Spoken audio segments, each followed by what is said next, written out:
My presentation today is on quote unquote cheap alfalfa seed, and the title I was given was one of the dumbest farming decisions ever. I put dumbest in quotation marks here because I will tell you, when I was farming, I probably made dumber decisions than planting some cheap alfalfa seed. But I will tell you that if a farmer is going to be planting alfalfa, there are significantly better choices than planting the cheap alfalfa. On our home farm in Indiana, when I was growing up, we'd go to the local feed mill, and the decisions were, is it in the brown bag or the white bag? And my dad would always say, well, which one's the cheapest? And that's the one we would buy. And that really was not the best decision each time, the same way that as we're buying other products, as you've heard from the Barenbrug guys earlier today about differences in grasses, and especially comparing tall fescues to Kentucky 31 and some things like that. I mean, so there's really massive benefits of using improved products. I got this off of Progressive Farmer. Every year they put out U.S. forage statistics. I couldn't find the 2024 forage statistics yet, but the one thing I wanted to point out is in the footprint of where I believe most of you probably are located, there's a lot of alfalfa. And looking at Wisconsin, Minnesota, Iowa, Nebraska, the Dakotas, there's a lot of acres. The top left box is the state ranking in forage production, with the second box down on the left is state ranking in alfalfa yield. And then also state ranking in number of acres is the third box down. So you can see South Dakota is number 1, North Dakota is number 3, Minnesota is number 8, Wisconsin is number 10 for acres put in there. So it's important for us to realize that we're in the breadbasket when it comes to alfalfa production. And we're not California, we're not Idaho, we're not New York, but most of the main 1, 2, and 3s right here in Wisconsin. So are in the Midwest. So I think that's an important aspect. So the thousands of acres in our footprint is like almost 5.3 million acres of alfalfa. Now, granted, some of those in the Dakotas are in the Western Division where are probably not being managed quite the same way that they would be in the let's say in the upper Midwest, or Corn Belt Midwest, I guess. But nevertheless, a lot of acres. And when I looked at the on USDA ag statistics from last year, so for 2024, there were 610,000 acres of alfalfa planted in these states during that time period. So you take that times 20 pounds per acre. That means that in these 5 states, there was a little over 12 million pounds of seed planted in 2024. So just for perspective, the idea is the fact that this is an important crop, and it's a crop that is very, very profitable. And I think the way that we want to look at this is the fact that the profitability aspect is going to be the key reason that we can continue to build alfalfa and give farmers reasons to plant alfalfa. So today, I want to focus mainly on 374 HD and 394 AP. I've got more data on those products, and we've got university data that we're going to be looking at as well. And I want to use university data along with the legacy research data because universities, some people think that's way more valuable than looking at it from a perspective of it's not just our company data. I will present our company data in a little bit, but just want to give you some look here. At Cornell University, now this goes back, it was planted in 2019, but it gives some really good data here. And I think the thing we want to look at is we're comparing to vernal, and vernal is going to almost always be the quote unquote cheapest alfalfa you can buy, or it may be called something else, but that will most likely be a component or a major component of what's in the bag. Not always, but usually. So what we want to look at here is in 2022, the yield difference here was 52% more yield, 52% more yield when comparing to vernal. So 1.25 or basically 1.2 tons per acre more yield in 2022 than what you got on vernal. And comparing back to 2021, it was about a ton and about 7/10 of a ton during seeding year. So when we're looking at that and looking at realistically around 30 to 33% extra yield over the 3-year time period, that's very, very significant in the amount of yield that's being taken off by the improved products. Now, I compared it to some Pioneer and some WL, and then Oneida VR is one that's used out in New York quite a bit. It was bred out there. But even still, we look at the yield differences and compared to the cheap seed, the yield difference is significant. So one thing that I wanted to do, and I kind of put this together years ago to look at, a farmer doesn't want to pay too much for seed.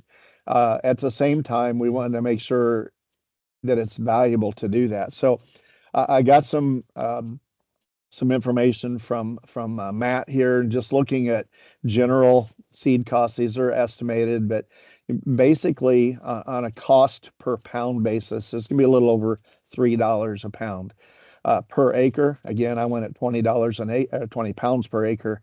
That's $62 per acre more. Now, we want to go back to Cornell data. We're going to look at about 9/10 of a ton improved yield during seeding year. The hay value, I used $180 a ton because that's what Minnesota's region, or pretty well about where they are right now. So my extra yield was about 9/10 of a ton. My extra value, that 9/10 of a ton times 180 is $169. So my value that first year came back about $107. Came back $107 per acre in my first year. Well, my seed cost was I'm sorry. The extra value. So my hay value minus my seed cost, my extra profit that year was $107.20. That was the extra I made per acre my first year. Hay value over 3 years, let's say that'd be 3 harvest years, that's $445. Again, that's taking out the seed cost difference. And if I had 80 acres that I was planting, that's $35,000, 35,648 of extra profit or value that I'm getting by planting that on those 80 acres over 3 years, $35,000. Now, I used to say that's what a pickup would cost on those 80 acres, and that's not the case anymore unless you buy an old used one. But the point is that's the difference between planting vernal or the lesser expensive alfalfa. Let's just call it just VNS. The difference in value on those 80 acres is almost 35,648 bucks. Now, granted, not everybody's going to get exactly the same yield difference. Not everybody's going to get $180 a ton. But the reality is that we have huge potential for improved value utilizing the better products. So you can see why it's not a good decision, certainly not a wise decision to plant the lesser expensive. Well, let's dig into this a little further. At Penn State University, this was 2024, and we're looking at the values here. And these are this was taken off this last year in Rock Springs. The extra value in 1 year, again, $169 on the 374. Out there in this particular test, the 394 AP was $84 per acre more. So again, figuring at $180 a ton, it costs $62 a bag on seed. Your first year, you're getting your money back and more. in this university study as well. So the value is absolutely a no-brainer. And even if it's, and some people say, well, I'm only going to have the alfalfa 1 year. Well, okay, good. You still made money by planting the improved product. You didn't get rich, maybe every single time, but you still made more money. It was still valuable to have the improved products. And frankly, most people are not planting their alfalfa for 1 year unless they're using it as a cover crop or something like that. But even still, there's value. So part of the value of the improved products is the improved persistence. This is some work that we are doing in southern Wisconsin, and this is an improved product next to another improved product, which did not have the same persistence. So yes, there are differences in the different products, and we will look at those in a moment. But I want to go back to Cornell again, and I want to look here at the percent stand that they found on the 394 and the 374 compared to the vernal, and then looking at the yield difference. So we saw earlier that the yield difference was around 52%. But look at the stand difference. 81 and 82% stand on the 394 and 374. Vernal had 50% stand. So the difference in persistence is really important for us to be able to recognize that having a persistent product is also, again, unless it's the 1 year only, but we can get that on the yield. But as we're looking at why do we get this extra yield, we have a lot more plants. We have a lot more value there as well. So that also means you have a whole lot less weeds. You have a lot less dandelions. You have a lot less grass that you did not want in the field. Usually it turns into products that are not nearly as valuable as what you would have with the alfalfa. And again, I love putting alfalfa and grass together. I think it's best for cows. It's best for palatability. It's best for a lot of different things. But the reality is you want your money maker out of that whole harvested field. Your money maker is the alfalfa. The grasses are going to be really good to add to the alfalfa. Going to bring good value to it. But alfalfa is where the tonnage comes from. It's also where the greatest amount of protein comes from. So having a product that has extremely improved and very, very solid persistence is important to have. So the other thing that I want to look at is the fact that, again, if we have a lesser expensive alfalfa, typically speaking, those are going to be a fall dormancy 2, maybe a fall dormancy 3. And so what does it mean when we're going to go ahead and get that extra cutting or potentially extra 2 cuttings per year? Because again, a lot of it goes back to management. Some of it goes back to the fact that if I plant the VNS, plant the vernal, I'm going to get maybe 3 cuts off of that. And that's probably going to be it, probably in most instances. Maybe you might sneak in a 4th cut, but typically speaking, a fall dormancy 2 is going to shut down pretty darn early and you'll get 3 cuts. Some areas across the region of folks watching, maybe you only get 2 cuts off of it. But if we're giving up a cutting or giving up 2 cuttings, what does that difference really mean? So I'm looking at this last year's data from Legacy, and this covered all of our different plots where we took a 4th cutting or where we took a 5th cutting. And what I found was on that 4th cutting, the average yield across all of the different studies was 1.54 tons per acre. Where we took a 5th cutting, which was on 5 different sites, 5 different trials, adding 4th and 5th together, that came out to 2.87 tons per acre. What's that mean for dollars and cents? Well, if you got 4th cutting instead of only getting 3, you added $277 per acre onto that. And yes, I know there's cost of harvest and labor storage and all of that in there. But just the value of having that extra feed is or extra hay is $277.20. Adding on that next cutting, in those instances, that went up to $516.60 per acre.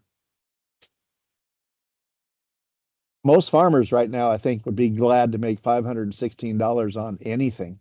So, on a per acre basis. So the value is where we have better persistence and we have dormancies that work really well, where we're able to get the extra cuttings. Those turn into profit centers because you're basically with the cheaper products, you don't have these opportunities. So you're losing anywhere from 275 to $520 on a per acre basis.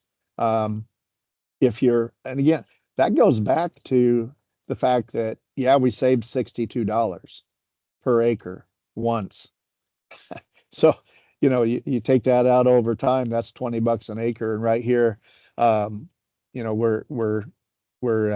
looking at $516 an acre this particular year. Now, another aspect that oftentimes gets overlooked.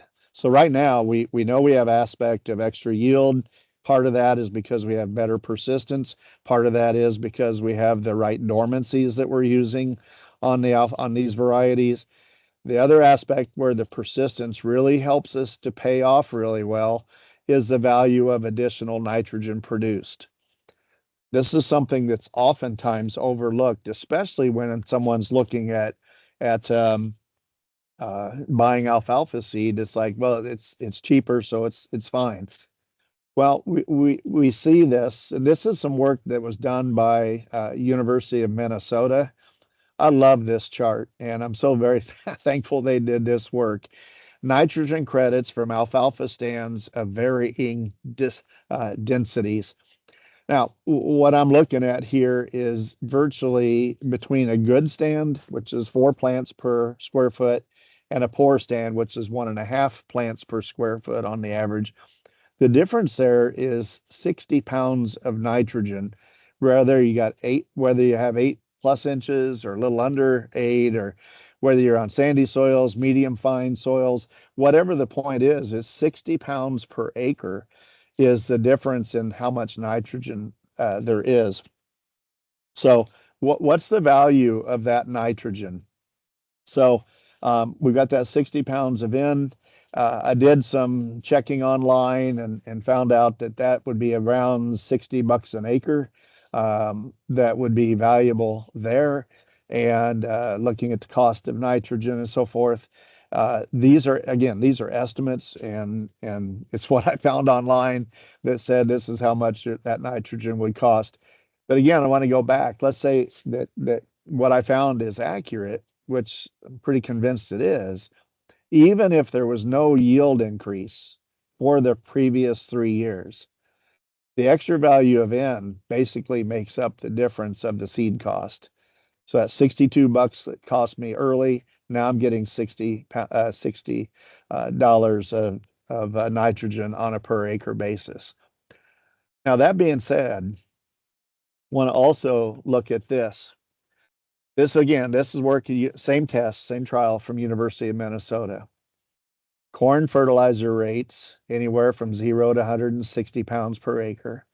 Corn silage yield, and let's go over to corn grain yield because that makes more sense to me.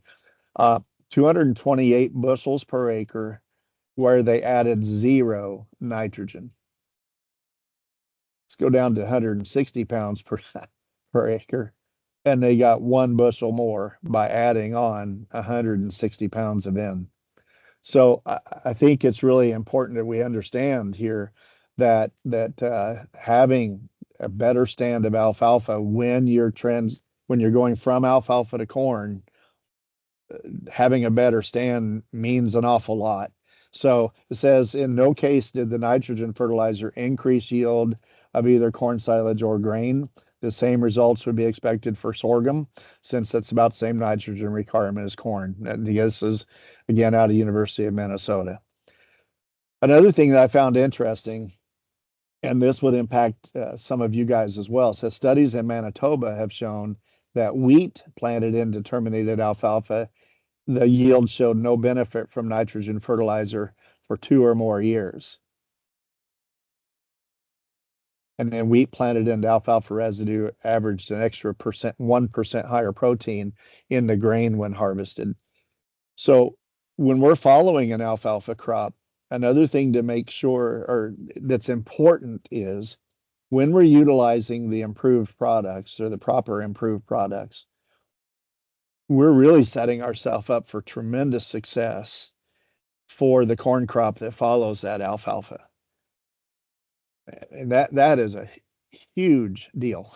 I mean, it's tremendous as we think about nitrogen cost over the last number of years and how they've spiked. And then we talk about uh, just many farmers today are sitting there trying to figure out how are they going to make money on corn and soybeans this year. Well, one of the ways that if they're following alfalfa by not paying for nitrogen or paying for extremely low amounts of nitrogen, they're going to be able to get an outstanding yield without that nitrogen cost. So they've had all the benefits of the hay that they've harvested, all the profits off the hay they've harvested, and now they get a going away gift on the alfalfa is free nitrogen for the corn. Now, again, we want to make sure that we look at the fact that this is going to be most likely looking at having a good stand of alfalfa. And if we go back here, looking at most likely, they had more than 4 plants per square foot and most likely had greater than 8 inches of growth. Even if they would have had less than that, let's say they only put on 50 units of nitrogen instead of 160. That's tremendous value in what the alfalfa brings to that crop. Now this was straight alfalfa, no grass was in it, um, and just as a cautionary tale, I think I would still add 50 units of N as a starter or something like that. Just the one thing you know with corn is you don't want to have yellow corn syndrome where you're not getting a good, super good start with your alfalfa or with your corn. But nevertheless, where University of Minnesota ran these trials, zero nitrogen yielded similarly, almost identical to the 160 units of N. So greater value, even when compared to other improved varieties. Yield, dry matter ton per acre over 3 years, milk per acre over 3 years, great value. So now let's talk about the extra value of extra milk production. I have to be honest here, I don't have any data comparing Vernal or VNS, the cheap stuff, to the improved products. But what I do have, and this is data from the Legacy program, our breeding program, is the fact that we compare versus the best of our competitors. And to be fair, our competitors have fine products. So when we look at what's the difference between these fine products, we can see protein, and I chose these protein, lignin, in digestibility, RFV on this particular slide. Usually look at RFQ, and I'm not sure why RFV is on the slide instead of RFQ. That was my fault. Anyway, similar numbers, or similar comparisons, I should say. Milk per ton.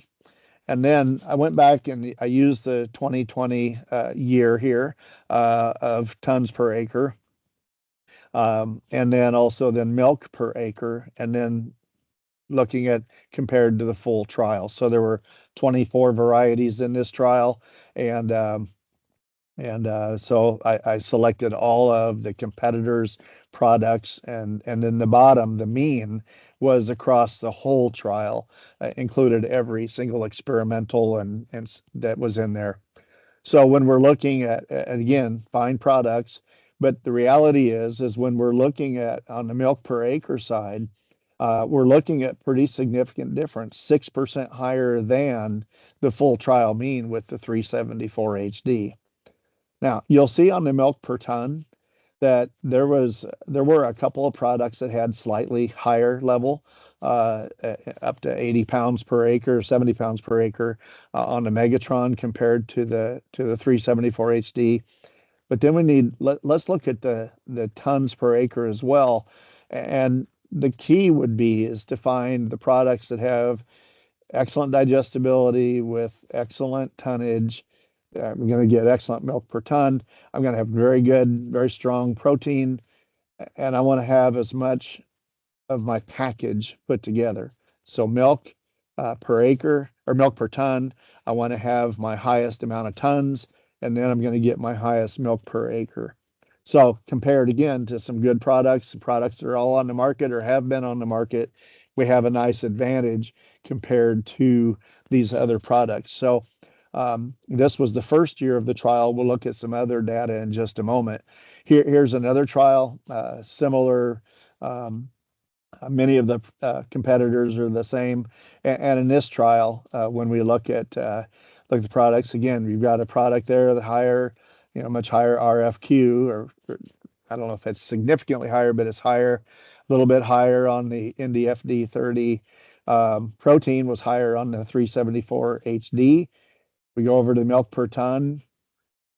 Basically, all pretty solid, with the 349 HQ having the higher. But then we go to the yield, and we have significantly higher yield with the 374 HD, and now we're 7% higher on milk per acre, bringing as many nutrients into the dairy as possible, bringing as much value in. So 7% of trial mean, and that's what we're looking for, is how can we have the best products that are going to give this. And again, this isn't including the cheap seed. All of these products would be priced probably similarly, if not maybe significantly higher than what the 374 HD is. So it's not like you have to go buy the souped up Cadillac, you might say, to be able to get the best. But you do want to have the excellent genetics, and the blessing is you can buy these at a very fair price. It's very profitable. The key we want to look at today is the profitability side of this. So when we look at dollars, looking at milk at $20 a ton, we're going to see that around $300 a ton, improved over most all of the varieties, and that's good value. I mean, again, that's just by selecting the right products. We take that over 4 harvest years, and again, pretty significant difference when we're looking at this. This is milk per acre over 4 years. So what I did was I took the 4 harvest year data, utilizing the forage quality data we had. It's not a perfect example. It's not scientific exactly, but it's pretty darn close. It'd be extremely close if a farmer was harvesting this and using the data that we had. So higher across the board, significantly higher than most of the products that are on the sheet. And then when we look at dollars per acre, from looking at the milk per acre over these 4 harvest years, as much as $5,000 an acre difference. That's profit. That was the decision. Do I plant this variety or do I plant that variety? We've already seen that the value, when we were looking at the data from Cornell and also from Penn State, the value is already in the first harvest year. The value is there to pay the difference in the seed cost. Now we're looking at massive differences on what this can bring for profitability onto the farm. And again, this is dairy. This is looking at milk production. We already saw in the tonnage there was significant difference. And now we're looking at what's that do, running it through the cow. What can this mean? And even amongst all the improved products, we can see as much as $5,000 difference.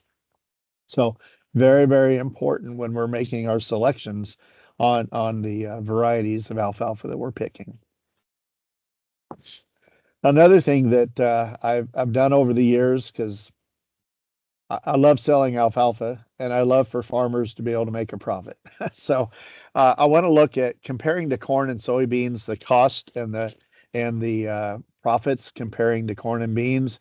To be fair, I used Iowa State University's annual production cost for establishing alfalfa or alfalfa grass.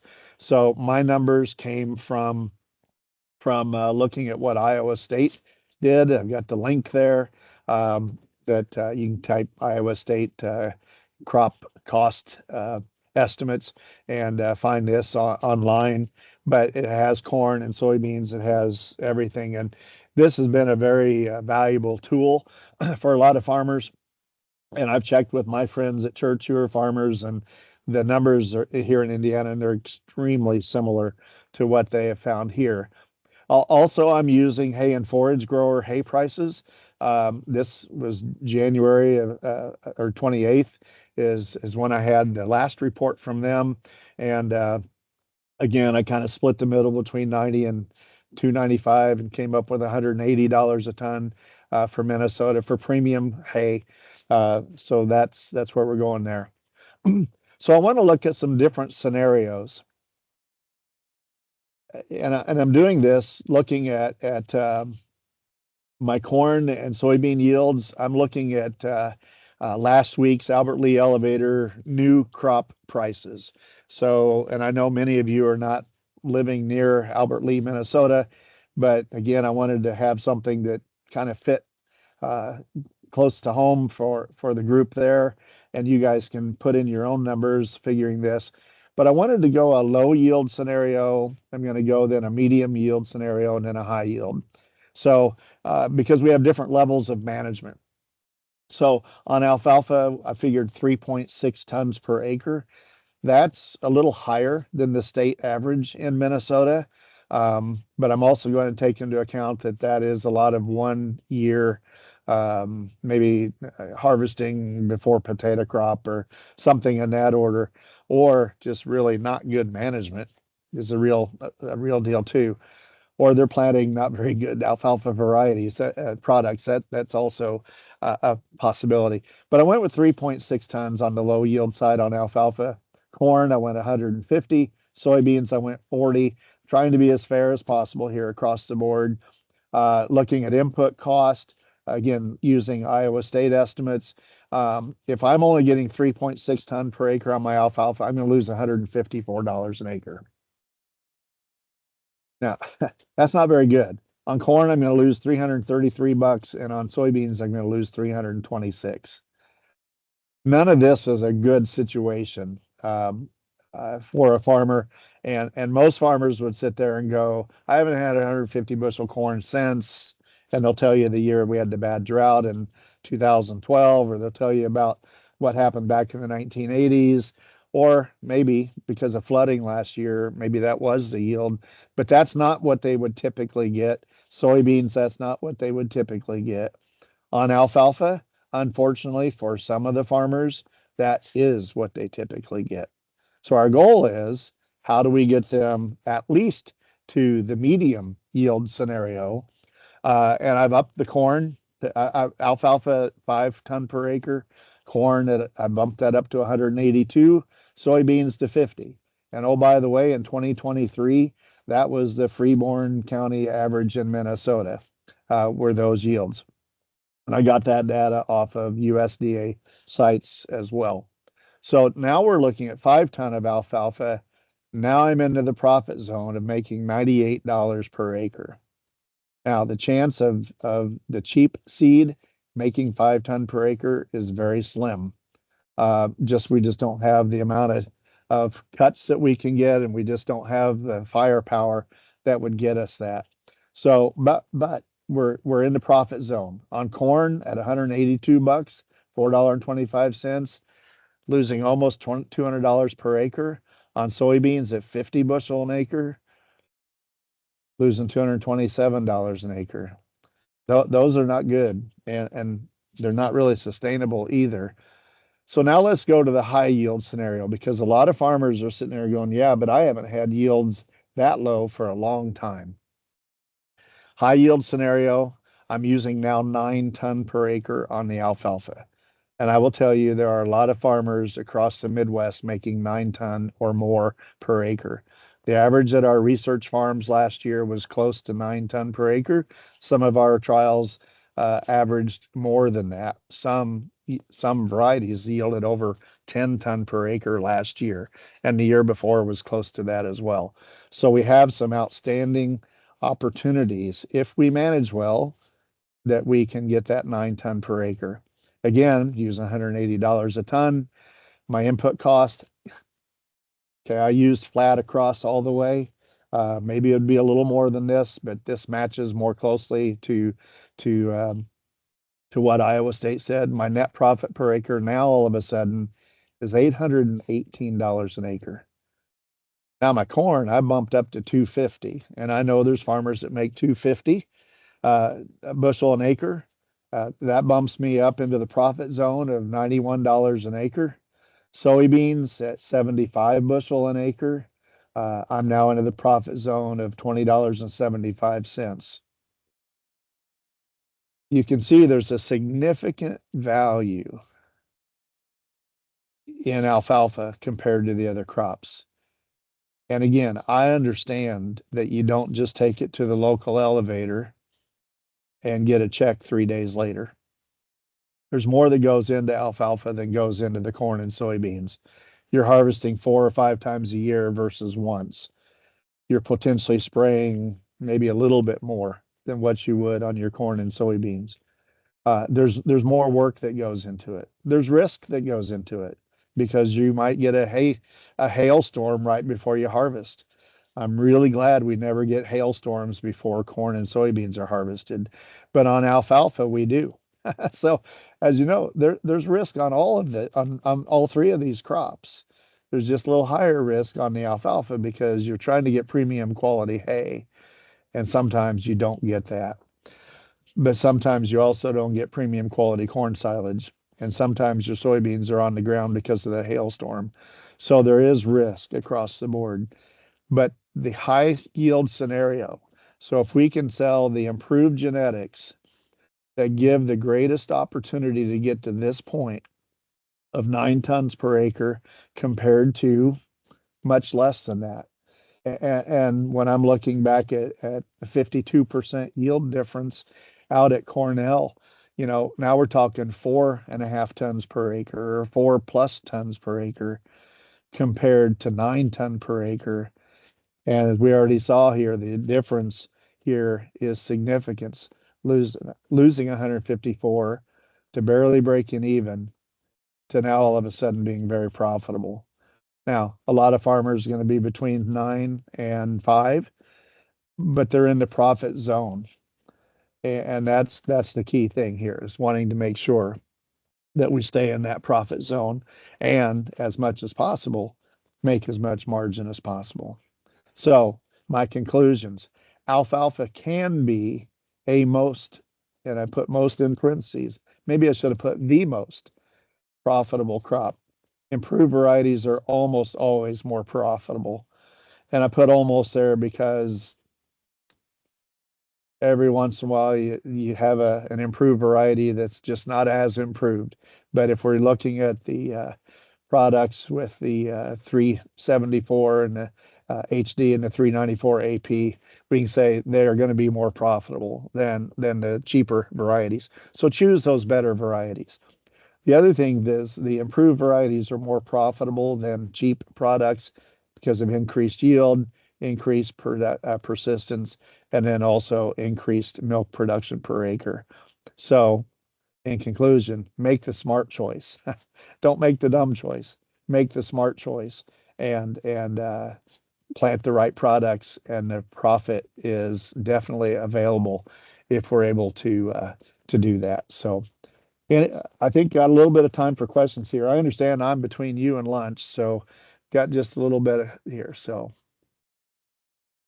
How do you base, like, if you're coming in buying alfalfa, what are the most important things that you would look for when making a decision on what kind of alfalfa to purchase? Do you go by cutting? Make cuttings normally do? what who the end market is for dairy beef. What's kind of the go-tos and when deciding which alfalfa to choose? Well, for instance, if I'm looking at 374 HD, comparing it to 394, let's just say we're going to make those choices. Hmm. If I've got a dairy farm and my goal is to have as much milk per acre as possible. My goal is to get the most nutrient value off of that acre, then I'm going to go with the 374 HD. If, however, I have some pretty, let's say, rougher or tougher soils, they're just not quite as they're not racehorse soils particularly, but you've got a lot more rolling or some little more wet spots or something in that order. Um, Especially when it comes to soil types, heavier clays and so forth. I'm probably going to go with the 394 AP because I've got my branch root, I've got a sunken crown, I've got a little bit stronger disease package, but my root system is going to give me the better opportunity there. Um, both products are very high yielding, but again, if I'm going to be looking for a dairy producer, either feeding it yourself or selling it to a dairy producer, I want to have that better package to be able to get as much nutrient value out of there as possible. So if I'm making the choice for myself, I'm going to do that. If I'm helping a farmer make a decision, I'm going to ask those key questions: is what is this for? If it's for the horse market or for beef cattle or for um, um, or you've got it, you need it for the dairy, but you've really got those tougher soils, the 394 is probably going to be your better choice. However, if you've got some pretty solid, pretty good soils and soil types are good, and and you really want to get as much milk per acre off there, I'm going to go with the 374 HD. So those are really key. But the one thing I didn't ask is, do you want the white bag or the brown bag? Those are questions you don't want to really ask because what you're really saying is how cheap do you want your seed? And as we've seen, cheap seed can be extremely expensive. And whether that be for yield alone or whether when we take those yields just in the difference between the products that we're testing against, there's pretty significant yield difference there with the 374 compared to the those competitors. So the idea is to get the best package for the farmer, and usually that best package does not include what's the cheapest seed. And I'm going to go back to the grass seed issue. Do you want Kentucky 31 or do you want something that's actually good for the animal? Okay, so same way with alfalfa, except for the product itself, vernal or VNS is not going to be harmful to a cow, but nevertheless, you're not going to get nearly as much tonnage off of that as what you should.